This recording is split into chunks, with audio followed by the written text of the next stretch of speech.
సోమరితనం. సోమరితనం అనేది చిగురించని, పూయని, కాయని చెట్టు లాంటిది.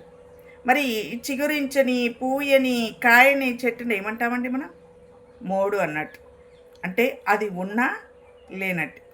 సోమరి కూడా అంతే కదా! మరి సోమరి అయ్యేవాడు పుట్టుకతో సోమరి కాడు. వాళ్ళకు జ్ఞానం ఉంటుంది. కానీ ఆ జ్ఞానము కొంత అజ్ఞానంగా ఉంటుంది. కొంత పరిమితం లేని నేనే ఎక్కువ అనే జ్ఞానం ఉంటుంది.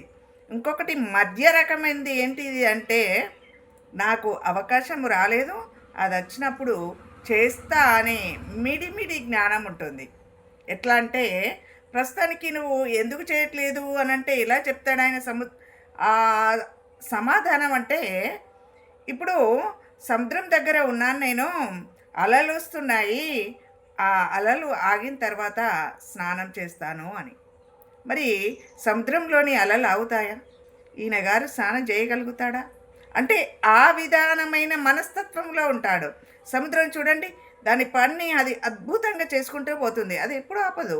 మరి నీకెందుకు ఆగాలనే ఆలోచన వచ్చింది అంటే, నీలో అలాంటి ఆలోచన ఉంది. ఇంకా వీళ్ళతో పెద్ద ప్రమాదం ఏంటంటే, ఈ సోమరులకు స్వయం పాకం చేసి పెట్టాలి. తల్లిదండ్రులు కావచ్చు, ఇంకెవరైనా కావచ్చు. మరి వాళ్ళకు వంట చేసి పెట్టడము అనంటే ఓ అనకూడదు కానీ, ఓ పందిని పిలిచి ముష్టానం పెట్టి హాయిగా బురదలో పడో లేకో నిద్రించమ్మా అని చెప్పడం అన్నట్టు. ఎందుకంటే పనికిరారు కదండి. సోమరితనం అంటేనే పనికిరారు. మరి పనికిరాని వాడికి అలా పెట్టడం అంటే ఎంత ఘోరం ఆలోచించండి.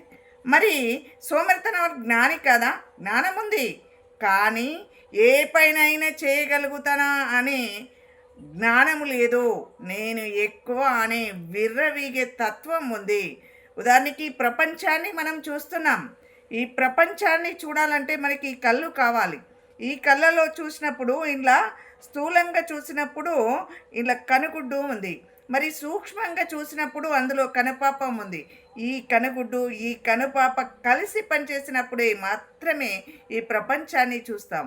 మరి ఈ కనుగుడ్డు అది చిన్నది, దానికోసం ఎందుకు పనిచేస్తా అంటుందా? ఈ కనుపాప ఈ పెద్దది ఉంది, దానిలో నేనుండి ఎందుకు చేస్తా అంటుందా? అనదు. రెండు సమన్వయంగా పనిచేసినప్పుడు మాత్రమే ఈ ప్రపంచాన్ని మనం చూడగలుగుతున్నాం. ఈ సోమరితనం రావడానికి కారణం కూడా అదే.